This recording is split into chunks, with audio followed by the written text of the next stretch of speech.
The moment the judge said Ethan's name, the air in the courtroom tightened like a drawn bow. He rose smoothly, his confidence radiating like heat. His voice, calm and practiced, carried venom beneath its charm. "I'm taking half of everything. Your Honor, half the company, half the assets, and half of her grandfather's estate." The words struck Claire Donovan like glass shattering against her chest. The man who once whispered love into her ear now spoke of her life as if it were a business deal. His arrogance gleamed brighter than the gold band he still wore on his left hand. Claire sat motionless at the defendant's table. Reporters lined the back row pens, hovering like vultures waiting for blood. Rain hammered against the courthouse windows, a steady rhythm beneath the tension. Ethan straightened his tie.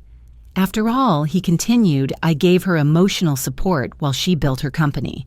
That has value." His lawyer, a slick man in an expensive suit, nodded.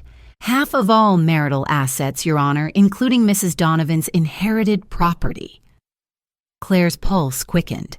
Half. He was talking about her grandfather's home, his legacy, the fortune he'd built from nothing. She pressed her hand to her blazer pocket, feeling the sharp edge of the envelope resting inside the one thing that could dismantle Ethan's performance. Judge Marilyn Ortiz, composed and unflinching, adjusted her silver-rimmed glasses. "Mrs. Donovan," she said, "do you have a response to these claims?" Claire rose slowly. "Yes, Your Honor," she said, her voice trembling only slightly. The courtroom fell silent. Every gaze turned toward her. Across the aisle, Ethan's smug smile deepened.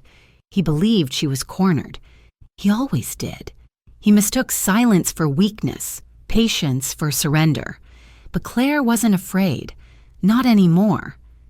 Her mind drifted briefly to the beginning when everything had seemed effortless.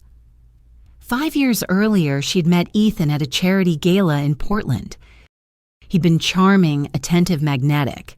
At 42, Claire had success money and respect, but her life felt hollow. Ethan filled that emptiness with easy laughter and attentive eyes. He admired her intelligence, her drive, her independence. For the first time in years, she felt seen. Their relationship moved fast, too fast. Weekend getaways, wine-soaked dinners, whispered promises beneath city lights. 6 months later, under a canopy of lanterns on a yacht, he proposed. She hesitated. Her grandfather, Henry's voice, echoed in her mind. "Never trust someone who rushes you toward forever." But Ethan had smiled, eyes soft, voice tender. "Claire." He said, "Life's too short to wait for happiness." And she said yes. At her attorney's urging, she asked Ethan to sign a prenuptial agreement. The request embarrassed her. It felt transactional, unromantic. But Ethan only laughed. "Whatever makes you comfortable, darling. I'm marrying you, not your money." He signed without reading a word. For a while, everything felt perfect. Then Henry died. Claire inherited his Bainbridge Island estate, a portfolio of investments, and more than $3 million in trust. She grieved deeply. Henry had been her anchor, her mentor, her only family. When she told Ethan about the inheritance, his reaction chilled her. $3.1 million, he said, eyes gleaming. "We're rich." The way he said, we made her uneasy. Within months, he quit his job to support her full-time. He joined an exclusive golf club, bought designer suits, and booked expensive vacations, all under the banner of our money. Each time she asked about spending, he'd smile and say, "You don't trust me. We're a team." But the illusion shattered one night when she opened his laptop by mistake. An email glowed on the screen, an exchange between Ethan and his lawyer titled Asset Division Strategy. "She's financially dependent. The court will sympathize. Aim for half the inheritance." Claire's breath caught. Her world tilted. The man who once called her brilliant had reduced her to a line item in his plans. The next morning, she called her attorney Grace Lynn. "Your grandfather protected you," Grace said calmly. That prenuptial agreement covers everything. Let him try. He'll regret it. Now, standing in court, Claire felt that truth like steel in her spine. Ethan didn't know he had already lost. Judge Ortiz looked up. "Mrs. Donovan, do you have anything further?" Claire met Ethan's eyes. "Yes, Your Honor," she said evenly. "There's something you need to see." Her hand slipped into her pocket fingers, brushing the sealed envelope. The sound of paper crinkling seemed to echo through the room. Ethan's smirk faltered. For the first time, uncertainty flashed across his face. Claire stepped forward, placing the envelope on the bailiff's tray. "This document was signed 5 years ago, 6 weeks before our wedding," she said. "It outlines all financial protections and separate assets." Judge Ortiz raised an eyebrow and motioned for it to be brought forward. The rustle of paper filled the tense silence. Ethan turned to his attorney, whispering furiously, "What is that? She never mentioned a prenup." His lawyer's color drained as he scanned the pages. "You signed it?" he muttered. "You actually signed this." Judge Ortiz adjusted her glasses and read aloud, "Any inheritance received by either party during the marriage shall remain that party's separate property." Ethan's face went pale. Claire remained still, her calm radiating through the room. "Your Honor," she said quietly, "some agreements age better than love." The judge's expression softened with restrained amusement. "Indeed, Mrs. Donovan." Ethan's hand gripped the table, his jaw tightening as the reality sank in. He wasn't walking away with millions, he was walking away with nothing. Claire sat down, composed, serene. The storm had passed. The man who once believed he owned her had just discovered what true ownership meant. She had protected what she built. Claire didn't sleep that night after the hearing. Rain lashed against the Seattle windows, steady and relentless, matching the rhythm of her pulse. She poured a glass of wine but couldn't taste it. Every time she closed her eyes, she saw Ethan's grin, the same smug, hollow confidence of a man who thought he'd already won. 5 years earlier, that same smile had disarmed her completely. Back then, Ethan Moore had seemed perfect. They'd met at a Portland fundraiser for small businesses, a place Claire attended out of obligation, not interest. At 42, she was the head of a thriving consulting firm surrounded by people yet deeply alone. Then Ethan appeared, charming, curious, confident.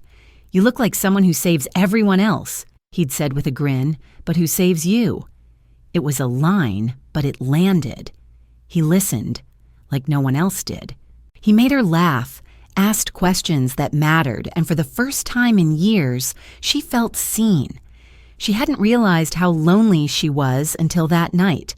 Their romance unfolded fast, morning coffee deliveries, weekend escapes to wine country, surprise dinners with flowers and candlelight. Ethan made her feel young again, alive in ways she hadn't since her parents died. When he proposed 6 months later on a yacht glittering with lanterns and champagne, she hesitated. Her grandfather's voice echoed in her head, measure twice, cut once.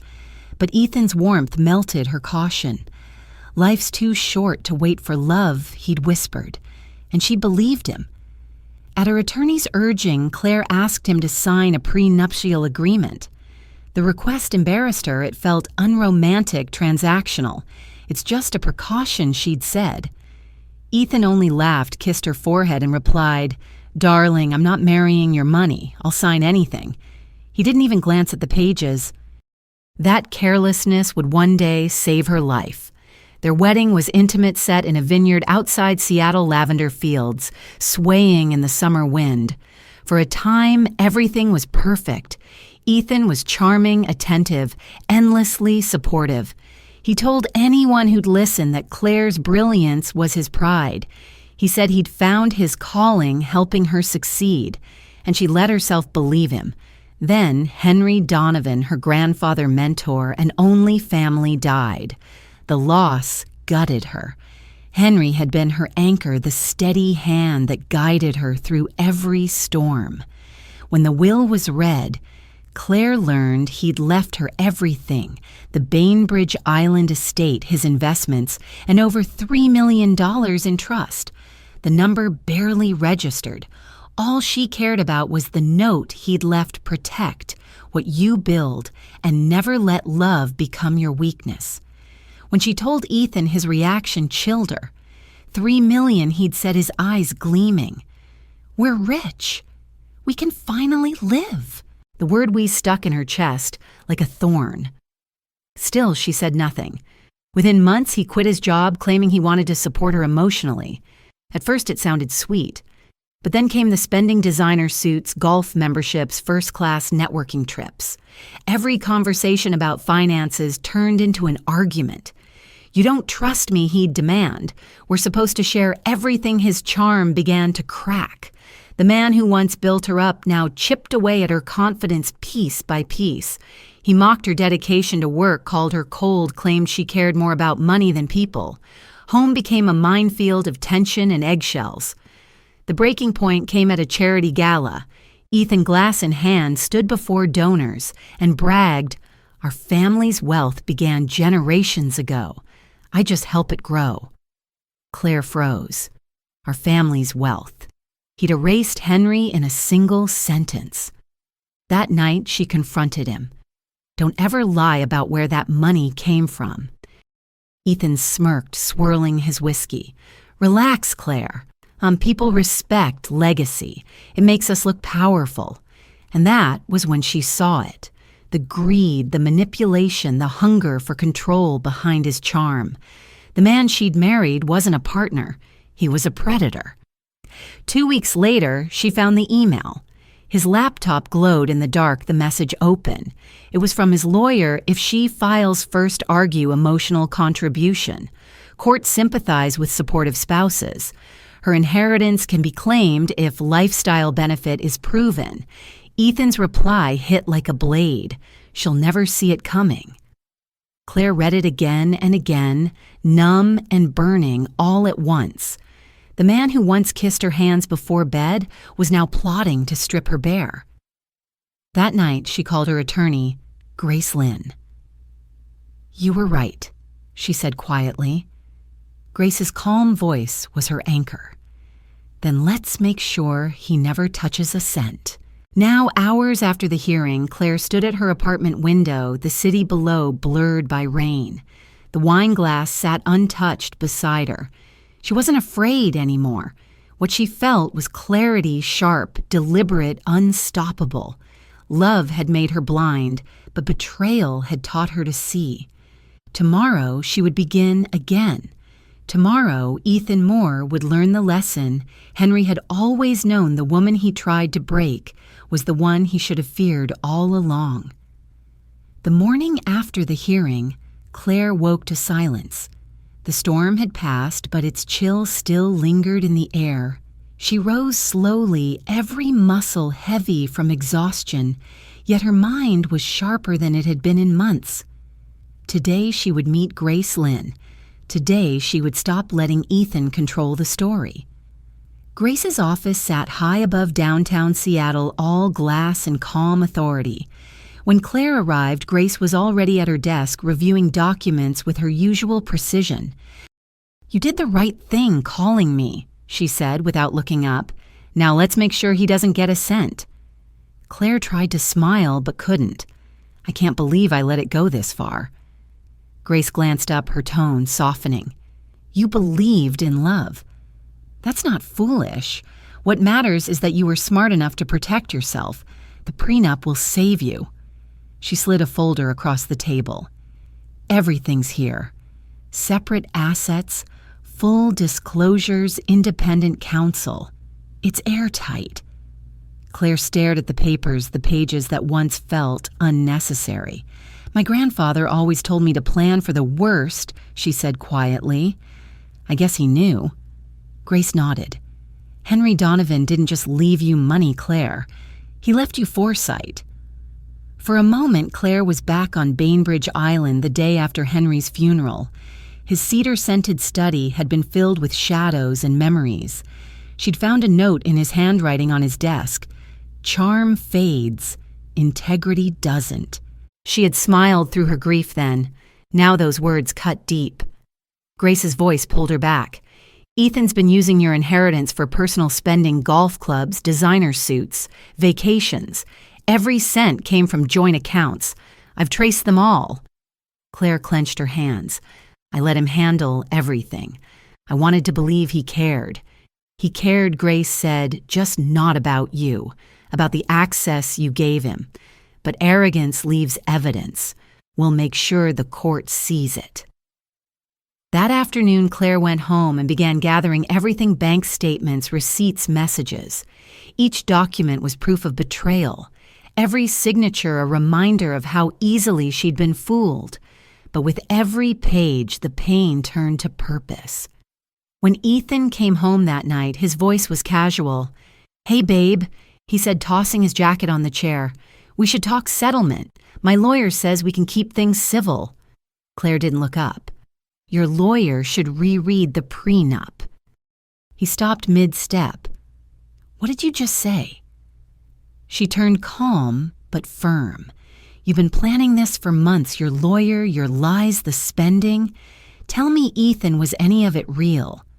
He smiled, the same easy charm that once melted her. "Of course it was. I gave you balance, excitement. You'd still be buried in work without me." She met his eyes. "You didn't save me. You used me." He stepped closer, voice low. "You think you can embarrass me in court? Half of that inheritance is mine." Claire didn't blink. "You already signed it away." His face shifted from anger to disbelief. "The prenup," he said slowly. "You still have it?" "I do," she answered. "And my lawyer has copies." He laughed, sharp and nervous. "You think that old paper means anything? The court will side with me." I was the supportive husband. Supportive? Claire's voice rose. "You spent my grandfather's money on golf trips and liquor. You lied about debts. You turned our marriage into a scam." Ethan's expression hardened. "You wouldn't dare destroy me. You already did that yourself." He grabbed his keys, slamming the door behind him. The echo filled the apartment, then faded into silence. Claire stood alone, her pulse steady. For the first time in years, she wasn't afraid. The weight that had chained her to him was gone. That weekend, she drove to the Bainbridge estate. The air smelled of salt and cedar. In her grandfather's old study, dust floated in beams of morning light. She sat in his leather chair, tracing the edges of the desk where his note once lay. "You were right," she whispered. "Charm fades." Through the window, the tide rolled in, quietly patient and certain. Claire realized she was done being the woman who endured. She was now the woman who would fight. In 2 weeks, they would meet again in court. Ethan would arrive in his expensive suit, confident as ever. But she had the truth, the documents and the law and the strength of every woman who'd been underestimated. And this time, when Ethan smiled, it wouldn't be victory he saw in her eyes. It would be the reflection of his own downfall. The Bainbridge Island estate had once been a refuge, a place where Claire could breathe. But when she returned there 2 weeks before the next hearing, it felt cold and unfamiliar. Her grandfather's study still smelled faintly of cedar, the air heavy with his absence. She stood at the window, the ocean gray and endless beyond the trees. "I'm ready, Grandpa," she whispered. "It's time." By morning, the courthouse steps were lined with reporters. A wealthy businesswoman, a charming husband, a fortune at stake. It was the kind of scandal Seattle craved. Claire arrived quietly in a black suit, calm and unreadable. Ethan stepped out of his car moments later, beaming for the cameras. His charm hadn't faded, it had just soured. Inside, Claire sat beside Grace Lynn, composed but alert. Grace leaned close. Let him talk first. His arrogance will bury him. Ethan sat across the aisle, adjusting his cufflinks. His attorney, Leonard Banks, stood and began smoothly. Your Honor, my client sacrificed his career to support Mrs. Donovan's success. Under Washington law, he is entitled to an equitable share of all assets, including her inheritance. Judge Marilyn Ortiz, a woman with sharp eyes and silver hair, looked unimpressed. You're arguing that Mr. Moore's support entitles him to funds inherited by Mrs. Donovan alone. Leonard smiled. Yes, Your Honor. Those funds sustained their shared lifestyle trips, renovations, business events. They became marital assets. Ethan nodded confidently as if the outcome were guaranteed. Claire said nothing, hands folded tightly in her lap. Grace whispered, Patience. He's setting his own trap. When Ethan took the stand, he played his part perfectly. I gave up my job to help Claire. I was there through her long nights, through her grief when her grandfather passed. I never asked for anything in return. Claire could almost admire his performance. To anyone listening, he sounded noble. But she knew every sacrifice he mentioned was paid for with her money. When Grace rose for cross-examination, her voice was calm, deliberate. Mr. Moore, she began, you say you gave up your career. What did you do with your time after that? I supported my wife. Through golf trips, private flights, restaurant investments, Ethan's jaw tightened. Those were networking opportunities. Grace handed the judge a folder. Every expense was paid from Mrs. Donovan's personal income account. The inheritance remained untouched. We have full records. Ethan shifted in his seat. Grace continued. Are you aware, Mr. Moore, that you signed a prenuptial agreement 6 weeks before your wedding? The courtroom went silent. Leonard froze. Your Honor, he said quickly, we were not informed of any such document. Judge Ortiz's expression hardened. Then you failed your discovery obligations, Mr. Banks. Ethan turned toward Claire, disbelief spreading across his face. Grace handed the envelope to the bailiff. The sound of paper unfolding echoed through the quiet room. Judge Ortiz scanned the document. This agreement was executed properly with witnesses and notary. It clearly states that any inheritance remains the sole property of Mrs. Donovan. Ethan sprang to his feet. That's not fair. She said it was just symbolic. The judge's tone turned to steel. Mr. Moore, did anyone force you to sign this? No, but did you read it? He hesitated. Not all of it. Grace interjected smoothly. Your Honor, my client's attorney offered Mr. Moore independent counsel. He waived that right and signed willingly. The judge nodded. Then the document stands. The inheritance remains separate property. The courtroom erupted in whispers. Ethan's face turned pale. Leonard looked as if he wanted to vanish. Claire sat motionless, feeling a strange calm wash over her. Judge Ortiz struck the gavel.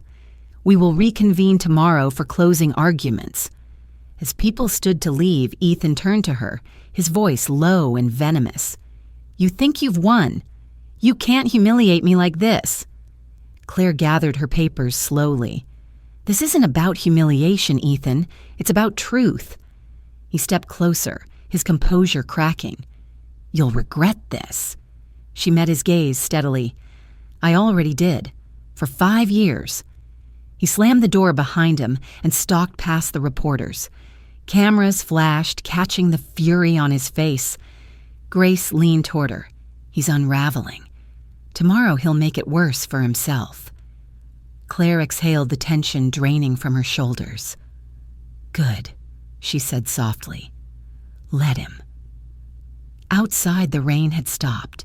The sky was pale and open, and for the first time in years, Claire felt lighter. Her grandfather's words echoed in her mind, protect what you build. As she stepped out into the damp air, she whispered, I am. The courthouse was crowded when Claire arrived the next morning. Reporters swarmed the steps, cameras flashing as she walked beside Grace Lynn, her calm composure masking the storm within. Headlines shouted her story, "Businesswoman battles husband for multi-million-dollar inheritance." She didn't look at them. She was done being anyone's spectacle. Inside, Ethan sat stiffly at the plaintiff's table. His confidence was gone, replaced by a twitch in his jaw and dark circles beneath his eyes. His lawyer, Leonard Banks, whispered frantically, but Ethan stared straight ahead, clutching a pen he never used. Judge Marilyn Ortiz entered her gavel, striking once. "We will now hear closing statements for Moore versus Donovan." Leonard rose first, his voice strained but formal. "Your Honor, while we acknowledge the prenuptial agreement my client signed under emotional pressure, he believed it to be symbolic, not legally restrictive." The judge's tone was dry. "Are you suggesting Mr. Moore signed a binding contract without reading it?" Leonard hesitated. He trusted his wife. Grace stood smoothly. "Trust is not an excuse for negligence. Mr. Moore was offered independent counsel and waived it. The document is valid, signed and witnessed." Ethan shot to his feet. "Your Honor, I gave her 5 years of my life. I loved her, supported her, made sacrifices. That should count for something." Judge Ortiz met his glare evenly. "Mr. Moore, the court enforces agreements, not emotions. Continue, Ms. Lynn." Grace nodded. Mrs. Donovan's inheritance was never mixed with marital assets. Every expense Mr. Moore claims came from her personal income. His debts, credit cards, failed investments, and loans total $87,000, all in his name. Ethan's hands tightened into fists. "That's not true. She used that inheritance for us?" Grace's tone didn't waver. "The records prove otherwise. He's asking for money he never earned from a legacy meant to stay in Mrs. Donovan's family." The judge flipped through the exhibit's expression, neutral but firm. The courtroom was silent except for the turning of pages. Ethan's face flushed as he glanced nervously at Claire, who sat motionless, her hands folded. Finally, Judge Ortiz looked up. "This court finds the prenuptial agreement valid and enforceable. Mrs. Donovan's inheritance and premarital assets are separate property. Mr. Moore is solely responsible for debts incurred in his name." The words hung in the air like a final verdict on his pride. Ethan blinked rapidly as if hoping he'd misheard. "You can't do this," he whispered. "That's my life too." The judge replied evenly, "You chose to sign away claims to it. Ignorance does not void responsibility." The gavel struck once. "This case is concluded." Reporters began scribbling furiously. Leonard slumped back, defeated. Ethan stood frozen, then turned toward Claire, his voice cracking. "Claire, please. Don't let them do this. I can't start over." She met his gaze with quiet strength. "You should have thought of that before you tried to steal what wasn't yours." He stepped closer, his desperation spilling out. "You'll regret this. You can't live without me." She stood calm and steady. "I started living the day you stopped pretending to love me?" Ethan's mouth opened, but no words came. Cameras flashed as he stormed out, shoving past reporters. Grace exhaled beside her. "It's over." Claire nodded slowly. "Yes, finally."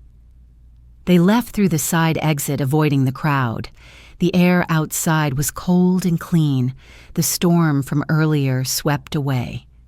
For the first time in years, Claire felt light.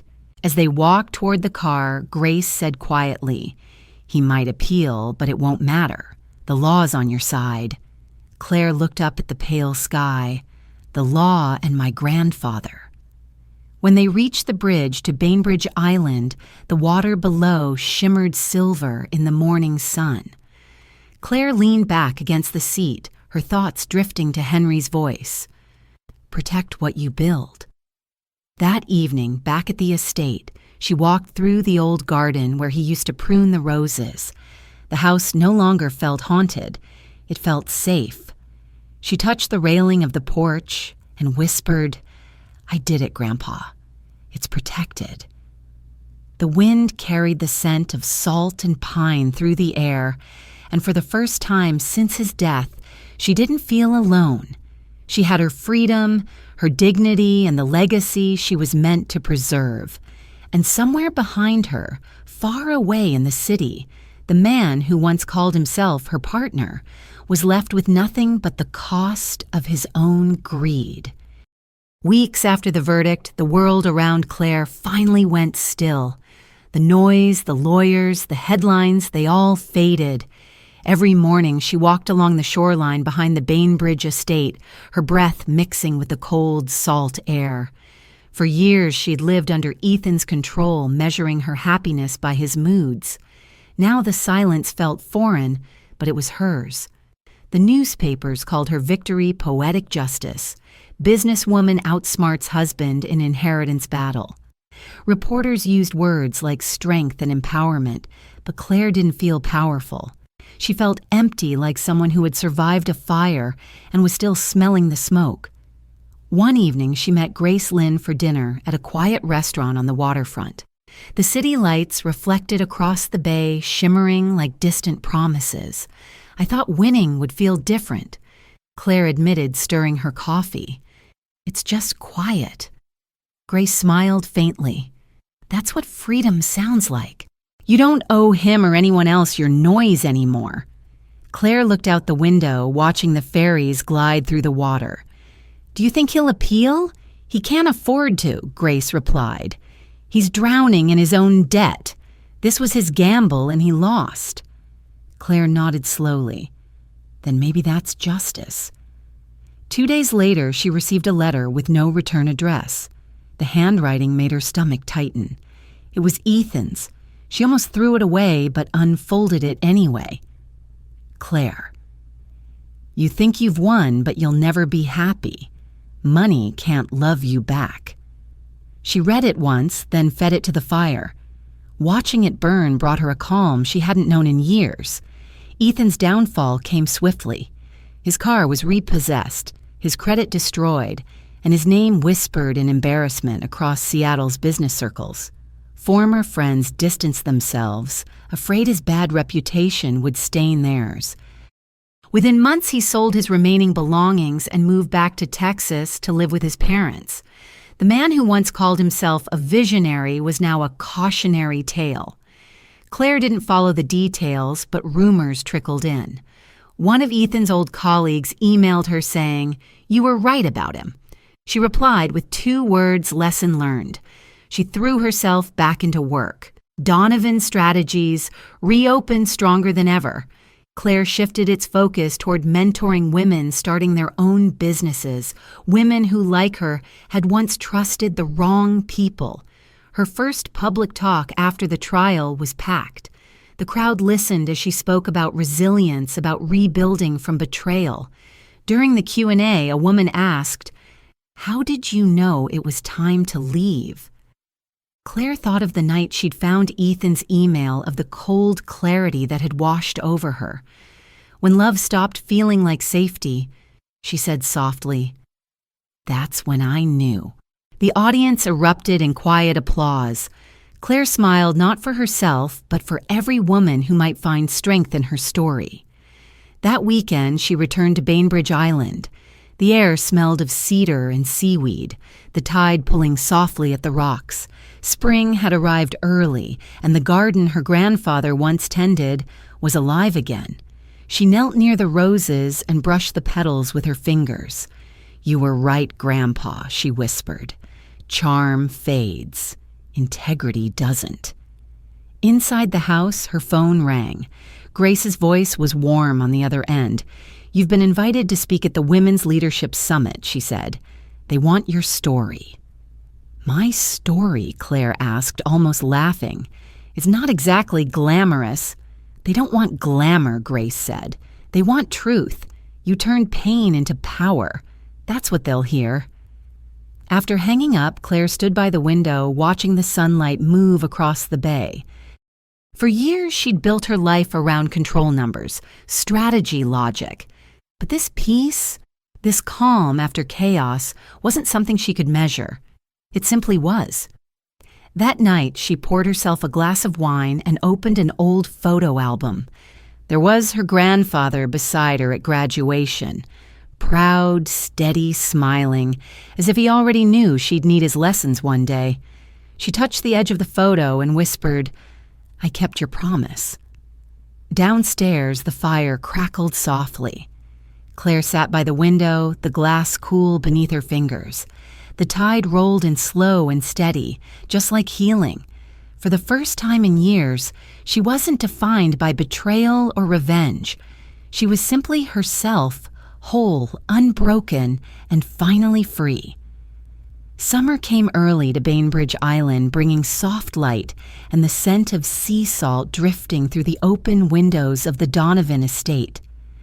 For the first time in years, Claire woke without the weight of fear or anger pressing on her chest. She brewed coffee, sat on the porch, and watched the morning sun touch the waves. The quiet no longer felt like emptiness. It felt like peace. The world had moved on from her divorce, though the whispers lingered. At business events, people still called her the woman who beat her husband in court. Some spoke with admiration, others with fascination. Claire didn't care anymore. She had survived a betrayal most people never saw coming, and she had done it with grace. One bright afternoon, Grace Lynn arrived at the estate carrying a single folder. "It's done," she said, smiling. "All accounts, closed assets transferred. You're completely free." Claire's breath caught for a moment. "Free," she repeated quietly, as if testing the word. Grace laughed. "Took long enough, didn't it?" They sat on the porch sharing tea, the same spot where Henry Donovan had once read his newspaper every morning. "What now?" Grace asked. "Vacation. A book deal." Claire shook her head. "No more running. I want to work, but differently. I want Donovan strategies to help women protect themselves. Legal literacy, financial independence, the things I should have valued sooner." Grace nodded. "You're turning pain into purpose." Henry would have loved that. Later that week, Claire returned to Seattle for a meeting. Her employees greeted her warmly, their smiles genuine. Since her return, the company had grown stronger, guided by her new mission mentorship, not just management. During the meeting, her assistant Lila handed her an envelope. An anonymous donation came in for the mentorship fund, she said. The note said, "For women who forget their worth, don't." Claire smiled softly. "That's the best note I've ever received." That evening, she stopped at her favorite cafe downtown, the one she used to visit with Ethan in the early days, back when she'd mistaken charm for love. The same barista still worked there, older now, but kind as ever. "Miss Donovan," he said. "It's been years." "The usual yes," she said. As she waited, Claire noticed an elderly couple by the window laughing over a shared pastry. Their comfort stirred something inside her, not envy, just reflection. She wondered if she could ever trust like that again. A voice interrupted her thoughts. "Excuse me, are you Claire Donovan?" She turned. A man stood there mid-40s with kind eyes and salt and pepper hair. "Sorry," he said quickly. "You spoke at my sister's business seminar last month. Your story really inspired her." Claire blinked. "That's sweet of you to say. How's she doing? She started her own company," he said, smiling. "You gave her courage." He hesitated before adding, "You gave me some too. I'm Daniel Cole." She shook his hand. "Nice to meet you, Daniel." They chatted briefly about work and the city, nothing more. But when he left, Claire realized she had been smiling. It felt natural, unforced, the first genuine smile she'd felt toward a stranger in years. Driving home on the ferry, the water glimmered silver under the fading sun. Claire thought about the conversation, about how small gestures could pull you back to life. She wasn't ready for love, but maybe she was ready for something gentler trust. That night, she walked along the shore behind the estate. The tide rolled in quietly and the air smelled like rain and pine. Henry's words echoed in her mind. People can take what you let them, Claire, but they can't take who you are unless you give it away. She paused by the rose garden. Nearly a year had passed since Ethan's downfall. Word spread he'd filed for bankruptcy and moved back to Texas to live with his parents. He was working part-time in sales. His charm had run dry. Claire felt no anger, only distance. Inside, she sat by the fireplace drafting notes for her next project, the Donovan Foundation. It would offer financial and legal resources for women recovering from manipulative relationships. If Ethan had taken years from her life, she would turn those years into something that gave others theirs back. When she finished, she watched the fire flicker and smiled. Her story wasn't about him anymore. It was about every woman who learned to start over. Outside, the sea whispered against the shore. The house was quiet, warm, alive. For the first time, Claire wasn't looking back or ahead, just being, whole, steady, and finally free. The Women's Leadership Summit opened under a pale Seattle sky, its glass atrium glowing with banners that read, "Empower, Evolve, Rise." Claire's name appeared on the program beneath the keynote, "Rebuilding After Betrayal, Protecting What You Build." Just seeing it in print made her pulse quicken. Backstage, she paced slowly, the echo of her heels steadying her nerves. Grace stood nearby, arms crossed and calm. "You've spoken to hundreds before," she said. "This is no different." Claire smiled faintly. "It feels different. This time, it's personal." Grace nodded. "Then it'll matter even more." When her name was announced, applause filled the auditorium. Claire walked onto the stage light pouring down on her. For a fleeting second, she remembered all the events she'd attended beside Ethan. His charm, his smile, the way he'd made her feel small without saying a word. But that was gone now. "Good morning," she began, voice steady. "For years, I believed success meant control over my career, my choices, my future. But sometimes the danger isn't what you can't control. It's who you trust." The audience quieted. Claire spoke of her marriage not as scandal, but as a lesson, how love can disguise ambition, how silence can destroy independence. She didn't mention Ethan's name, but every woman in the room recognized his kind.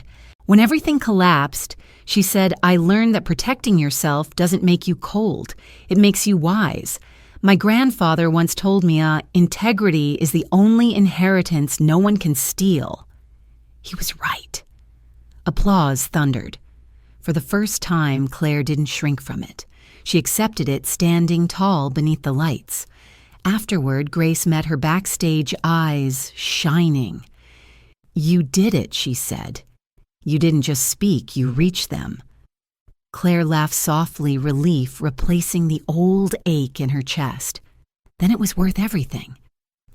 In the weeks that followed, invitations flooded her inbox: interviews, conferences, television offers. She declined most. She wasn't interested in fame, she wanted impact. When the Donovan Foundation officially opened its doors that fall, Claire felt her grandfather's presence everywhere. The office overlooked Elliott Bay, its walls lined with photos of women who had overcome loss and deception. At the entrance hung a plaque engraved with Henry Donovan's words, "Protect what you build." The foundation offered free legal aid, financial workshops, and mentorship programs for women leaving manipulative relationships. Claire funded the first year entirely herself. Grace served as legal director. Lila managed outreach. Within months, the foundation was flooded with requests for help. One afternoon, Claire's assistant knocked. "Someone's here to see you, a Daniel Cole." Claire smiled. "Send him in." Daniel entered carrying a small package. "I promise I'm not interrupting," he said with an easy grin.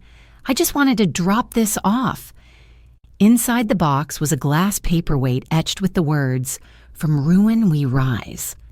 "It's beautiful," Claire said. "I thought it fit," Daniel replied. I've started working with a nonprofit initiative that funds women-led foundations. I was hoping we could collaborate." They spoke for an hour, their conversation effortless. Daniel listened more than he talked, asking thoughtful questions about her work. When he left, Claire caught herself smiling, a real, unguarded smile she hadn't felt in years. That night, she walked along the waterfront near her office. The bay shimmered under the setting sun, the air crisp and salt-sweet. For the first time, her thoughts of Ethan carried no sting. He'd become part of her past, a chapter closed. Weeks later, a letter arrived from her old attorney. Ethan had filed for bankruptcy, requesting to clear his debts. Claire read it once, then signed the release. It wasn't forgiveness, it was finality. At the foundation, she continued her work tirelessly.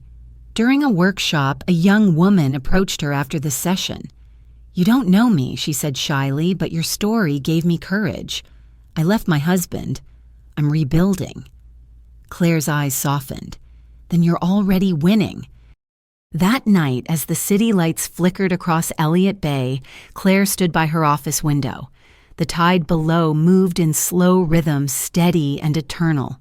She thought of her grandfather, of the years she'd lost, of the strength she'd found. Her life was no longer defined by betrayal or loss. It was built on wisdom, courage, and purpose, foundations no one could ever steal again. And as she turned off the lights and stepped into the cool Seattle night, she whispered, "From ruin we rise." Winter settled gently over Bainbridge Island, wrapping the Donovan estate in mist and quiet. Claire had grown used to the rhythm of solitude, the smell of salt in the air, the steady murmur of waves against the rocks. Her life was simple now, calm, filled with purpose. Every morning she drank her coffee on the porch, watching the tide roll in, feeling the kind of peace she once thought she'd never have again.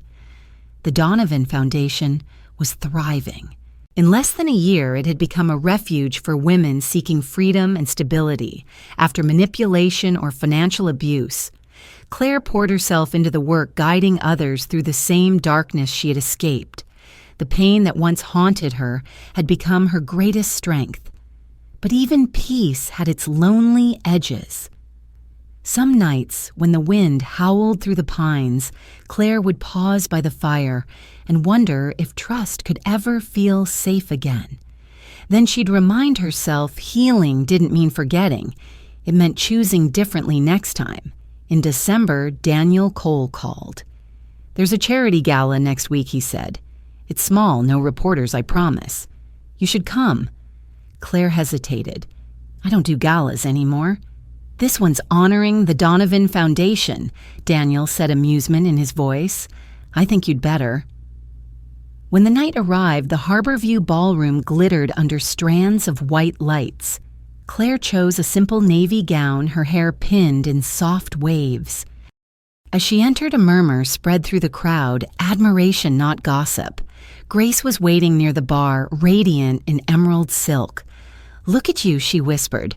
"You're glowing." Claire smiled. "That's just good lighting." Daniel joined them a few minutes later, offering champagne. "I told you there'd be no cameras," he said. "There are always cameras." Claire replied lightly, but her smile was genuine. The evening unfolded effortlessly. Guests thanked her for her work, shared their stories, and asked how the foundation had grown so quickly. For once, she didn't feel like a survivor. She felt like a leader. Later, Daniel guided her toward the balcony overlooking the city. Below, Seattle shimmered beneath a veil of winter fog. "You've changed things," he said softly. "People see strength in you now, not scandal." Claire looked at him, surprised by the warmth in his tone. "I don't think strength ever comes from winning," she said. "It comes from surviving without losing yourself." He nodded. "Then you've done both." They stood quietly, the orchestra's music drifting through the doors. For the first time, Claire didn't flinch from closeness. Daniel wasn't Ethan. He didn't demand or control. He simply was. and that was enough. When the awards began, the host called her name. The Donovan Foundation, he announced, for outstanding work in women's empowerment and financial education. Applause thundered through the ballroom. Claire stepped onto the stage, accepting a glass sculpture shaped like a rising wave. She looked out over the audience, heart steady. "Thank you," she began. "This foundation was born from something painful, but pain doesn't have to define you. It can teach you how to rebuild. If my story proves anything, it's that loss doesn't destroy you, it refines you." The applause rose again, stronger, genuine. Grace wiped her eyes. Daniel's proud smile caught her gaze across the crowd. After the ceremony, Claire lingered on the balcony as snow began to fall. The city lights blurred beneath the soft white flakes. Daniel joined her quietly, hands in his pockets. "You did good tonight," he said. "So did you," she replied. "You talked me into showing up." He laughed softly. "Then maybe I should try that more often." Claire looked at him, her breath misting in the cold air. "You know," she said for the first time, "I think I'm done looking back." "Good," Daniel said. "You deserve what comes next." When she returned home later that night, she placed the award on her grandfather's old desk. The glass glowed in the firelight, a reminder of how far she'd come. Beside it, she left a note written in her careful script, "For every woman who learns to rise again." Outside, snow drifted gently across the bay, covering the world in quiet white. Claire watched from the window, the warmth of the fire behind her, peace blooming quietly within. She wasn't rebuilding anymore. She was living whole and free at last. The morning after the gala, Claire woke to the sound of gulls outside her window and a strange, pleasant stillness inside her chest. For the first time in years, she didn't feel the weight of yesterday. The city's headlines had covered her award, but not as gossip. From betrayal to empowerment, Claire Donovan's Foundation Changing Lives, one article read. She smiled faintly, sipping her coffee. For once, the story written about her actually told the truth. At the foundation, the office buzzed with quiet pride. Volunteers were unpacking donations from new sponsors, and the lobby was filled with laughter from the latest workshop group. Grace was already in her office flipping through grant proposals. "You made the front page," she said, grinning. I saw, Claire replied. "Strange, isn't it? For years that spotlight terrified me. Now it just feels useful." Grace nodded. "Because this time it's yours." Later that afternoon, a new client arrived, a woman named Teresa, soft-spoken and nervous, clutching a folder of documents. Claire invited her into the office, recognizing the look of exhaustion behind her polite smile. It was the same expression she'd once worn herself. "I've been married for 16 years, Teresa said quietly. "He controls everything, the money, the house, even my phone. I don't know how to leave." Claire listened, letting her finish before speaking. "You've already taken the hardest step," she said gently. "You came here." They went through the paperwork together, mapping a plan, safe housing, legal advice, financial guidance. When Teresa left, tears of relief shimmered in her eyes. Claire stood by the window long after she'd gone, the faint ache in her chest, replaced by something steady and proud. This was what Henry would have wanted. That evening, Daniel stopped by with takeout and 2 coffees. "You look like you forgot to eat lunch again," he said, setting the bags on her desk. "I've been busy," she said with a small smile. "We helped 3 new women today. One's filing for divorce next week." He nodded, settling across from her. "You're building something important, Claire. You know that, right? I'm just trying to balance the scales," she said. "I can't change the past, but I can keep it from repeating." Daniel studied her for a moment, then said quietly, "You don't have to fix the whole world alone." She met his eyes, realizing how much she trusted him, without question. It had taken time, slow, patient time, but trust had returned piece by piece. After dinner, they walked along the waterfront outside the office.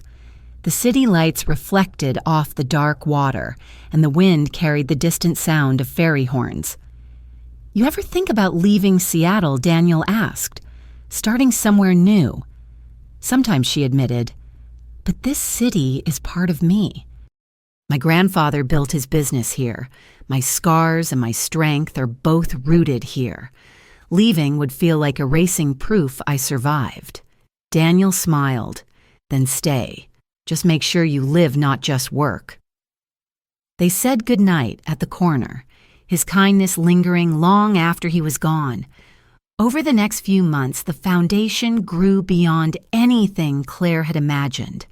They opened a second office in Tacoma, hired 2 new lawyers, and partnered with local shelters. Letters poured in from women across the country thanking her for giving them courage. Each message reminded her of how far she'd come from courtroom battles and betrayal to quiet triumph and purpose. One morning, as she sorted through correspondence, she found a small brown envelope without a return address.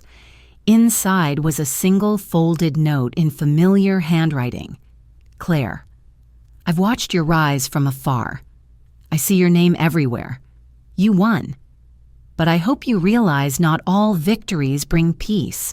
I wish you the kind of happiness money can't buy. E.M. Ethan."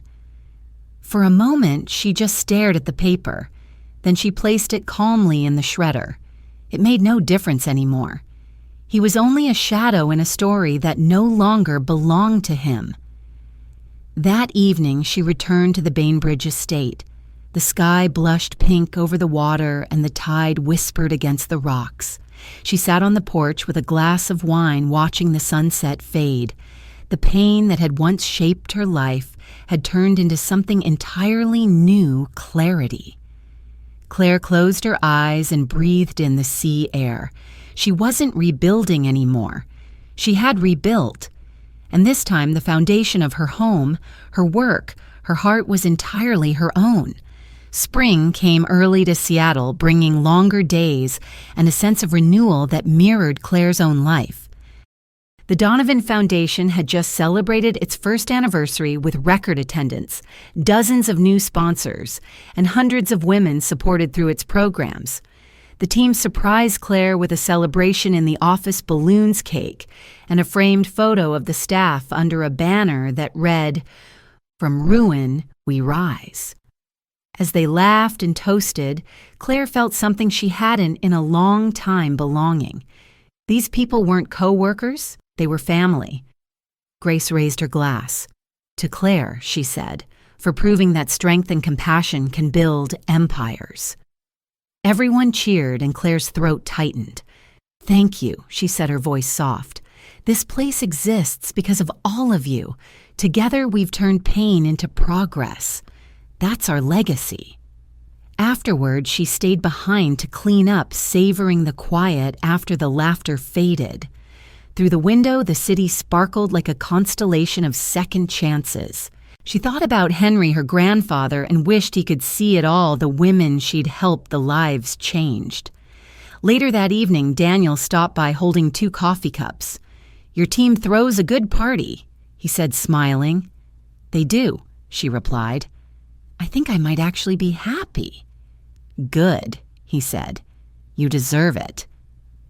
They sat by the window, watching the rain streak down the glass. Claire turned toward him. "Do you ever think about second chances?" He looked thoughtful. "All the time. But I think most people wait for them instead of creating them." Claire smiled. "I used to wait. Now I know better." The next day, Grace brought unexpected news. "Ethan Moore's bankruptcy hearing is next month," she said gently.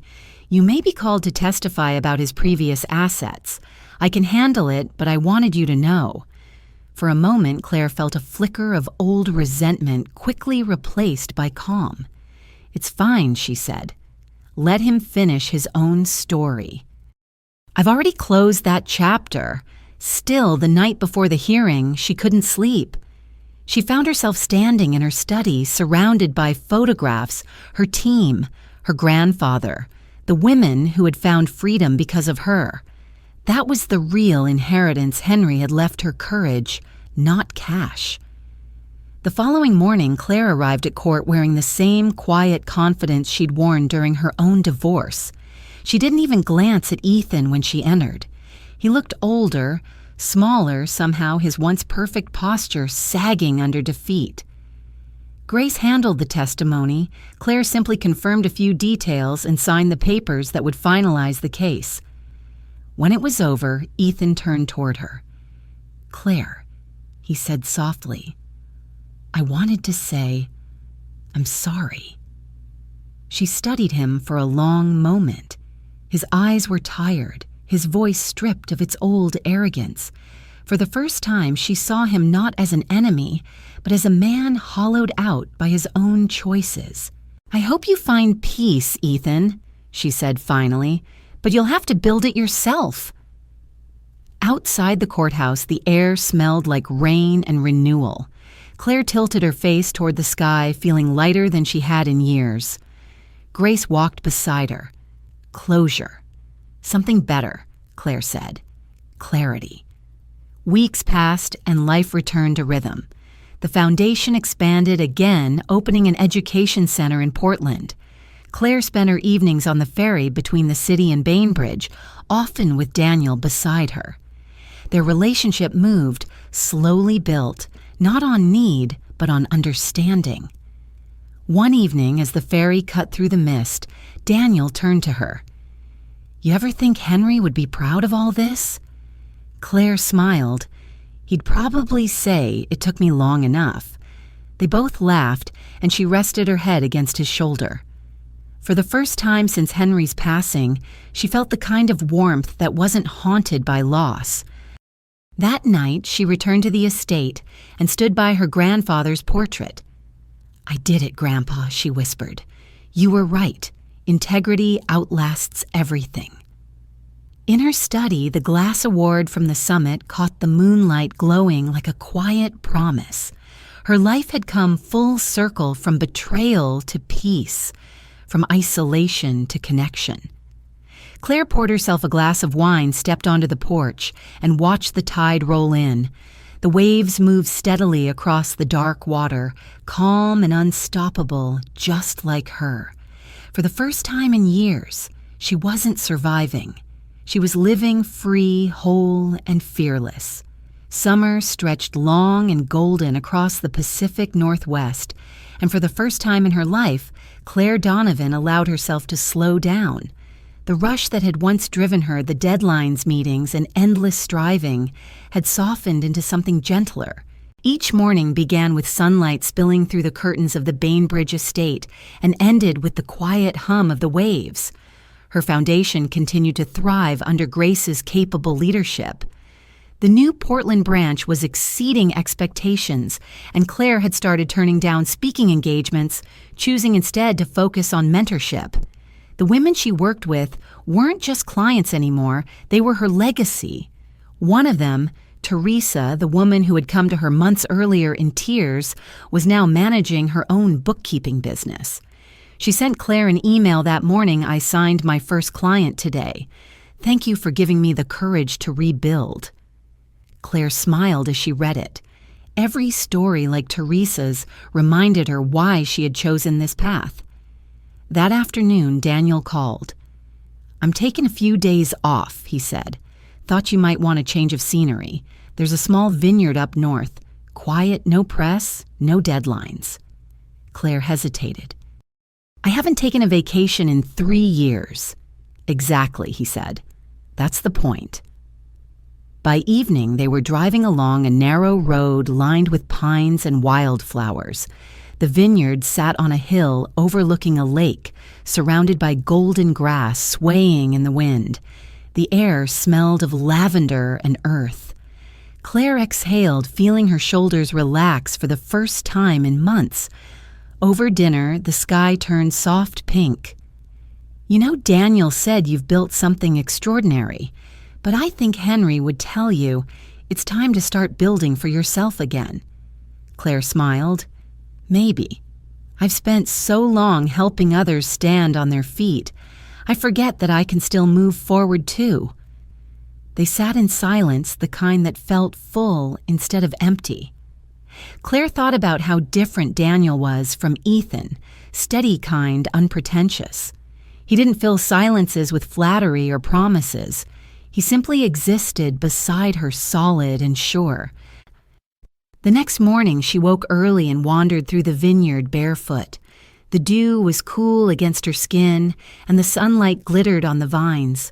She stopped to watch the lake shimmer in the distance, thinking how far she had come from that courtroom, from fear, from the shadow of someone else's greed. When she returned, Daniel was on the porch with coffee. "You disappeared?" he teased. "Just thinking," she said, sitting beside him. "I used to believe peace meant everything standing still. But maybe it just means finally being able to move without fear." He looked at her for a long moment. "That's a beautiful way to put it." Later that afternoon, they toured the vineyard cellars, then drove to a nearby farmer's market. Claire bought a small painting from a local artist, an ocean wave curling toward the shore. It reminded her of her foundation's symbol, the rising wave of renewal. That evening, as they sat beneath a canopy of stars, Daniel asked, "If you could change anything about your past, would you?" Claire thought about it carefully. "No," she said finally. "Even the worst parts taught me something. Without them, I wouldn't have known my own strength." He nodded. "That's what I admire about you. You don't hide your scars, you build around them." She laughed softly. "They're not as visible anymore. But they remind me to stay awake." When they returned to Bainbridge days later, Claire felt lighter. The house seemed brighter, as if the years of grief had finally lifted. She placed the small painting above her desk, right beside the quote her grandfather loved, "Protect what you build." The next morning, she received a call from a journalist asking for an interview a year after victory. The woman who changed the rules. Claire politely declined. She didn't need validation anymore. That evening, as rain pattered gently on the windows, she sat with Grace reviewing new mentorship applications. "Do you ever miss the chaos?" Grace asked. Claire smiled. "No. I used to chase noise because silence scared me. Now it feels like home." After Grace left, she walked out onto the porch, watching the water shimmer under the fading light. Somewhere in the distance, a fairy horn echoed across the bay. She felt content, grounded in the life she'd rebuilt from ashes. The vineyard trip had reminded her of something important.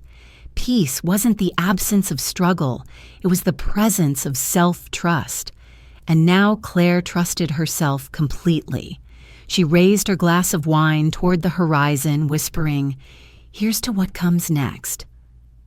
Autumn arrived quietly on Bainbridge Island, tinting the maples and birches around the estate in gold. The mornings grew cooler, the air sharper, and Claire found herself slowing down to appreciate the details, the crunch of leaves underfoot, the scent of salt and pine, the stillness that came with earned peace. The Donovan Foundation was thriving beyond expectation.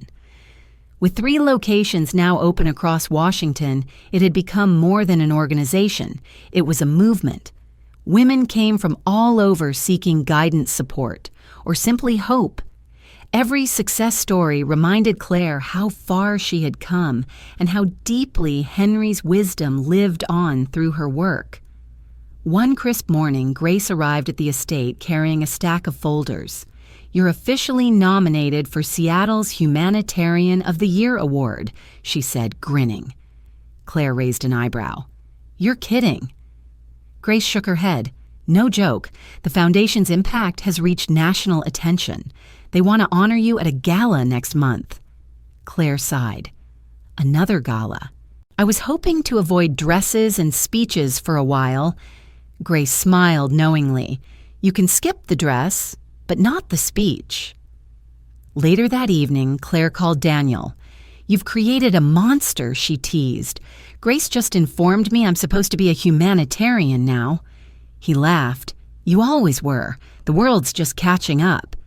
Claire smiled, feeling warmth rise in her chest. You'll come with me, won't you?" "Wouldn't miss it," he said. The night of the event arrived with the first rain of November. The ballroom shimmered beneath soft golden lights, elegant but understated. As Claire entered on Daniel's arm, whispers rippled through the crowd. But this time, they weren't whispers of scandal, they were admiration. She was no longer the woman who survived betrayal. She was the woman who turned it into something beautiful. The host called her name near the end of the evening. Claire stepped onto the stage, applause swelling around her. She paused for a moment before speaking, her gaze sweeping over the faces in the crowd, business leaders, advocates, survivors. "When I started this journey she began, I didn't know where it would lead. I just knew I couldn't stay silent. What began as pain became purpose. What was once loss became light." She glanced toward Grace and Daniel. Both smiled, pride shining in their eyes.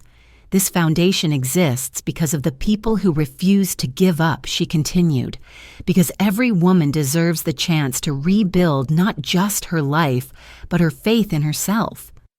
My grandfather used to say, 'Integrity isn't what you have, it's what you keep when everything else is gone.' That's what we protect here." Applause erupted strong and genuine.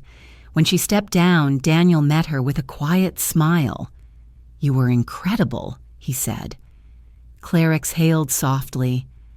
"I was honest. That's what made it powerful."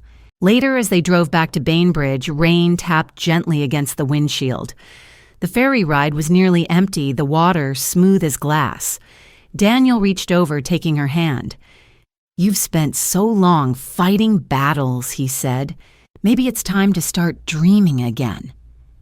Claire looked out over the dark bay. "Dreaming feels strange after so much surviving."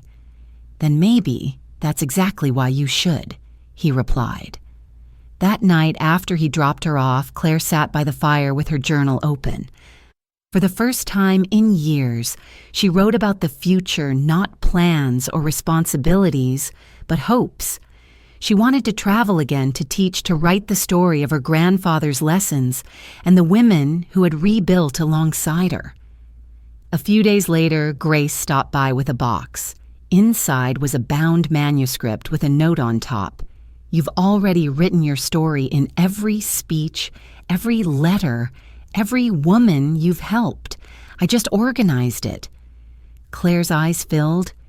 "You shouldn't have." Grace smiled. "I had to. It's time your story belonged to the world." The manuscript's title made her pause. "Protect what you build, a journey from loss to legacy." That night, Claire read the first pages and felt her throat tighten. Her pain had become pages of strength, her silence transformed into something lasting. When she finished, she whispered into the still air, "Thank you, Grandpa, for teaching me to build even when everything falls apart." Outside, the wind moved through the trees, scattering golden leaves across the path. Claire closed her journal and looked toward the horizon. She didn't know what came next, but for the first time, she wasn't afraid to find out. Winter returned to Seattle, quietly wrapping the city in a soft veil of rain and fog. The chill in the air made Elliott Bay shimmer like glass beneath the gray sky. From her office window, Claire Donovan watched the city lights flicker to life, their reflections stretching across the water. For her, this winter was different. It was a season of gratitude. Her book, Protect What You Build, had been out for only a few months, yet its success surprised her. The Foundation's inbox overflowed with letters from women who saw themselves in her story, women rebuilding after betrayal, women learning to trust again. Each message reminded her why she had written it. The pain of reopening old wounds had been worth it. One evening, long after her staff had left, Claire sat at her desk, surrounded by open letters. The hum of the city below was distant, steady. Grace appeared in the doorway, coat over her arm. "You're still here," she said gently. Claire looked up and smiled faintly. "Just reading. It's strange how far away my old life feels now." Grace chuckled. Far away. That's an understatement. Remember when you refused interviews? Now you're everyone's favorite quote. Claire laughed softly. I guess honesty makes good copy. Before leaving, Grace paused. You know Henry would be proud. You turned survival into service. Most people never get that far. After she left, the office fell silent again. Claire turned toward the window, watching raindrops race down the glass. It had taken years, but she had finally built something that would outlive her pain, a mission bigger than herself. A few nights later, Daniel picked her up for dinner. You're impossible to schedule, he teased as she stepped into the car. Do I need to book through your assistant? Maybe, she said with a grin. Grace runs my life tighter than the governor's. They drove to a quiet restaurant overlooking the harbor. It wasn't fancy, but it had the kind of view that made conversation linger.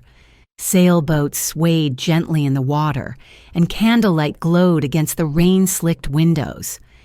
I reread your book, Daniel said after a moment. The part about forgiveness, it's powerful. You wrote that forgiving someone doesn't mean letting them back in. It means freeing yourself to move forward. That line stuck with me. Claire looked down at her wine glass. That took me years to learn. Once I did, the anger lost its hold on me. He nodded. You've mastered that. You're not looking back anymore. She met his gaze. No, I'm not. After dinner, they walked along the pier. The mist was thick and the air smelled of salt and wood. Claire slipped her arm through his. Do you ever think about the future, she asked. All the time, Daniel said. But lately, it feels less like a plan and more like a choice. We get to decide what peace looks like. I like that, she said softly. Deciding peace. They stopped beneath a streetlight where the rain glittered like silver dust. Daniel turned to her. Claire, you've spent years rebuilding your work, your trust, your voice. Maybe it's time to build something new. She smiled faintly. Something new, she echoed. Like what? Whatever you want it to be, he said. That night, after he dropped her home, Claire sat by the fire, a fresh notebook on her lap. This time she wasn't writing about loss or recovery. She was outlining the future, a global version of the foundation that would connect women worldwide through mentorship, education, and empowerment. Her pen moved effortlessly, guided by vision instead of pain. By dawn, soft light spilled across the horizon. She set her notebook aside and stepped onto the porch. The air was cold and still. The sea stretched endlessly before her, calm and full of promise. A week later, at the Foundation's annual meeting, she announced the expansion plan. The room erupted in applause. Grace leaned over and whispered, "You just turned a local miracle into a global mission." Claire smiled, feeling Henry's presence warm and proud. It's time, she said simply. That evening, she walked through the quiet office. Near the door hung the framed quote Henry had once given her, "Integrity isn't what you have. It's what you keep when everything else is gone." She touched the frame lightly and whispered, "I kept it, Grandpa. Every bit of it." Outside rain began to fall again, soft, steady, cleansing. Claire stepped into it without hesitation, tilting her face toward the sky. The city lights shimmered in the wet pavement, reflecting 1,000 possibilities. She wasn't the woman she had been, the one who had once been betrayed, broken, and afraid. She was something new, stronger, freer, unshaken. As she walked toward the glowing skyline of Seattle, her reflection moved beside her in the rain, a woman rebuilt, reborn, and finally whole. For the first time in her life, she wasn't walking away from anything. She was walking toward everything that was finally hers. Winter arrived early that year, soft and gray, wrapping Seattle in a veil of rain and sea mist. From the tall windows of the Bainbridge estate, Claire watched fog drift lazily across the bay. The house was quiet except for the crackle of a fire and the soft ticking of the clock Henry had once wound every morning.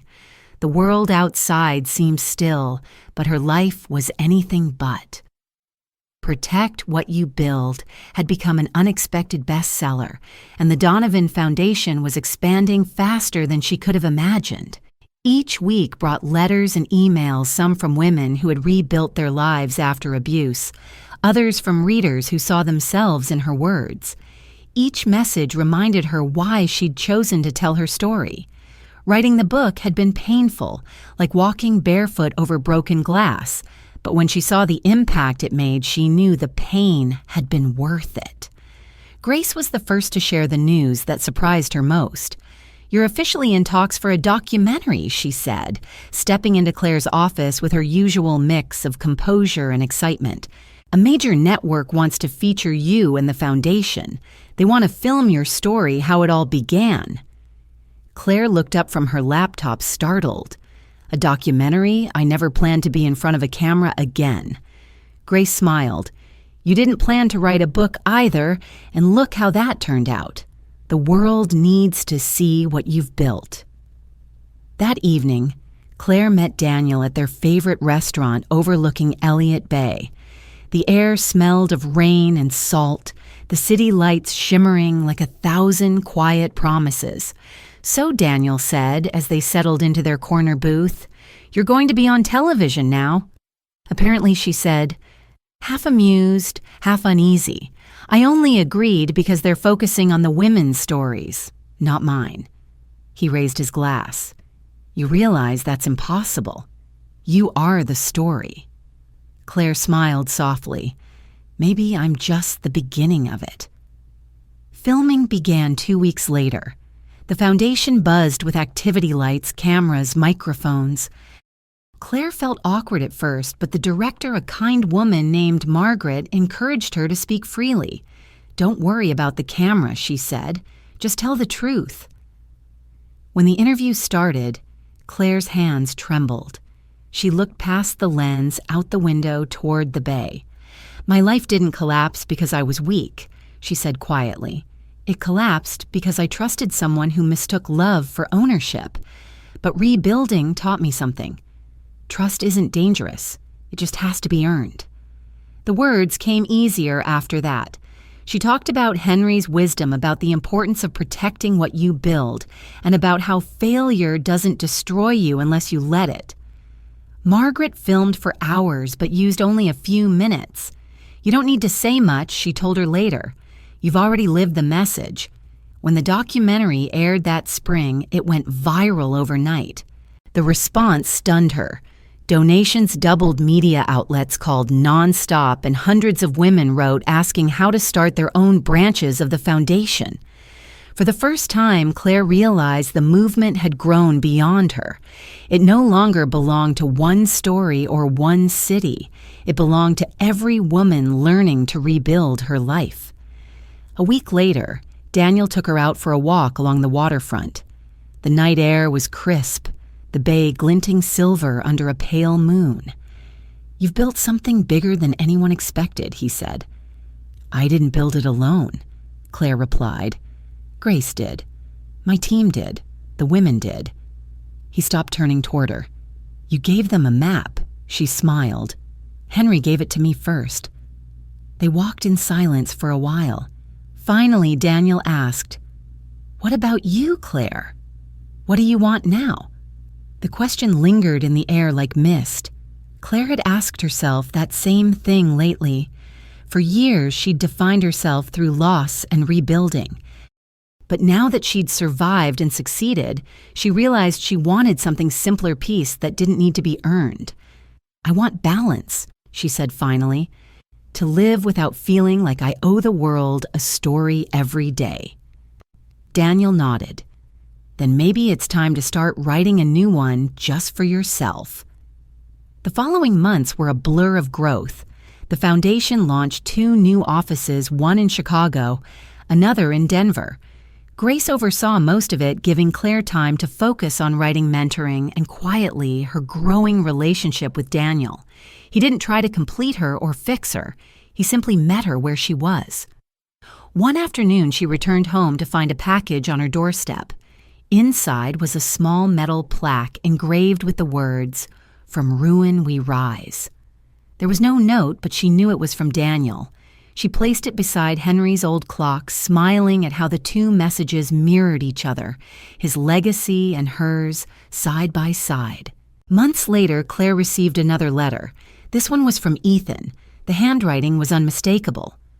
"Claire, I saw the documentary. You did what I couldn't turn failure into grace. I don't expect forgiveness, but I do hope you found peace. Maybe I'll find mine someday, too." She read it once, folded it neatly, and slipped it into the fire. Watching it burn, she whispered, "You had your chance." That night, she stood on the porch, the wind cool against her face. The bay shimmered beneath the moonlight, endless and calm. She had learned that life's greatest victories weren't loud, they were quiet, steady, and deeply personal. Claire turned from the water, smiling to herself. Her story wasn't about betrayal anymore. It was about endurance, love, and the quiet strength of starting again, and this time it was only just beginning.